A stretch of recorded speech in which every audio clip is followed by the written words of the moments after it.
Je pense que les femmes savent s'adapter. Je pense que les femmes sont issues de la race humaine, n'est-ce pas? Ce qui qualifie la race humaine, c'est bel et bien l'évolution, notre capacité à pouvoir nous adapter au fur et à mesure des années. Et je pense que le principal fautif dans toute cette histoire, je parle bien des hommes et des femmes, c'est bel et bien nous hommes. Comment peux-tu être un homme et penser sincèrement qu'il est tout à fait normal de faire 50-50 au niveau du loyer? Je pense sincèrement que les hommes de maintenant ont un problème. Je pense sincèrement que les hommes de maintenant ont perdu leurs repères. Je pense sincèrement qu'ils ont besoin de repères. Et je pense que le féminisme ne les aide pas. Je pense très sincèrement qu'un homme devrait se dire qu'il devrait t'assumer pleinement, à 100%, son rôle de père et son foyer. Tu ne peux pas être un homme et prétendre qu'il est tout à fait normal que ta copine puisse participer au loyer ou même au niveau du restaurant, peu importe ta dépense.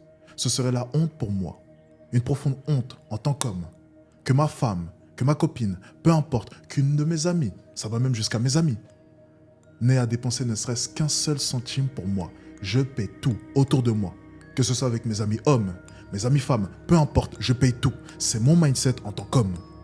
Un homme devrait penser comme cela. Et forcément, toutes ces femmes, tu ne peux pas leur en vouloir. Le problème, ce n'est pas les femmes, comme j'ai pu le dire, c'est nous. Nous devons régler nos problèmes. Et par extension, ça réglera forcément le problème des femmes. Si les femmes demain se confrontent à tout un tas d'hommes qui ont cette mentalité-là, cette mentalité de se dire « je vais tout assumer, tu n'as rien à payer », ne penses-tu pas que les femmes s'adapteront et reviendront donc aux valeurs traditionnelles? Une femme qui préférera du coup être à la maison, tranquillement, pour son foyer et ses enfants. Réglons nos problèmes et par extension, nous réglerons ceux des femmes.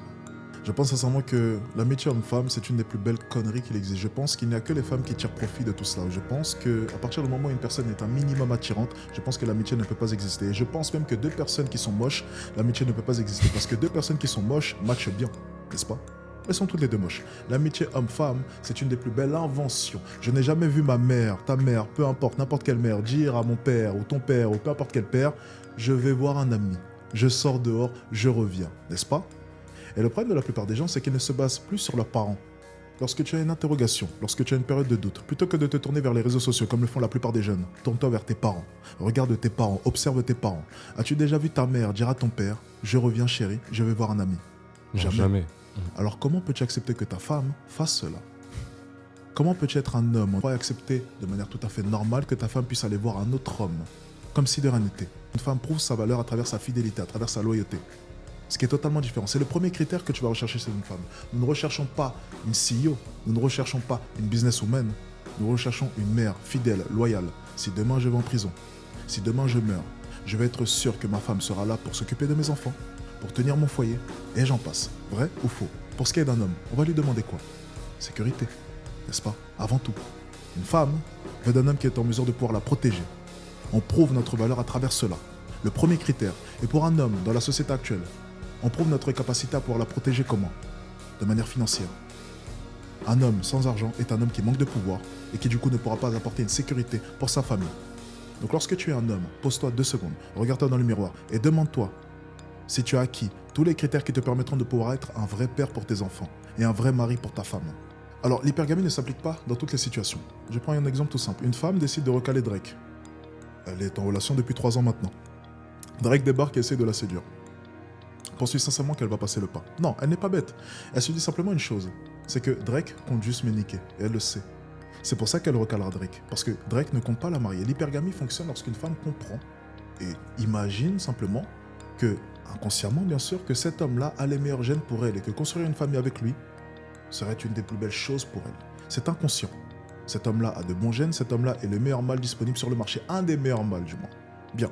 Lorsque Drake débarque, il veut juste se niquer. Ça ne fonctionne pas. Donc l'hypergamie ne fonctionne pas dans tous les cas. Ok? Ça, il faut bien le comprendre. Ensuite, ce qu'il faut comprendre aussi, c'est qu'en tant qu'homme, tu dois chercher à être la meilleure version de toi. C'est joueur contre joueur. Tu dois chercher à être le meilleur joueur possible. Maxer toutes tes compétences. Il y a 4 capitaux à maxer. Capital physique, capital notoriété, capital financier bien entendu et capital culturel. En tant qu'homme, tu dois maxer tes 4 capitaux. C'est une des choses les plus importantes que tu dois faire. L'hypergamie est basée sur ces 4 capitaux. Je vois trop d'hommes venir se plaindre d'une quelconque tromperie de la part de leur femme alors que de leur côté, ils n'ont rien maxé. Comment peux-tu être un homme n'ayant même pas amélioré ton capital physique, capital financier, capital culturel, capital notoriété et venir te plaindre que ta femme t'a trompé? Je pense sincèrement que certains hommes méritent leur tromperie et je pense sincèrement que c'est une épreuve qui devrait les réveiller. Je pense sincèrement que l'homme apprend à travers des épreuves qui sont dures. Je pense que la plupart des personnes ne comprennent pas, n'apprennent pas lorsque le chemin n'est pas dur. Très sincèrement. C'est un peu comme, tu sais, est-ce que tu es déjà passé à côté d'un accident, à ça près? Ça t'est déjà arrivé? Ouais. Ok, le lendemain, tu as continué à rouler vite. Pourquoi? Parce que l'accident n'est pas arrivé. Je pense que la plupart des êtres humains, 99% des êtres humains, apprennent à travers un gros échec, une grosse épreuve, un gros accident. Et je pense sincèrement que par exemple une tromperie peut être un des facteurs les plus impactants dans la vie d'un homme.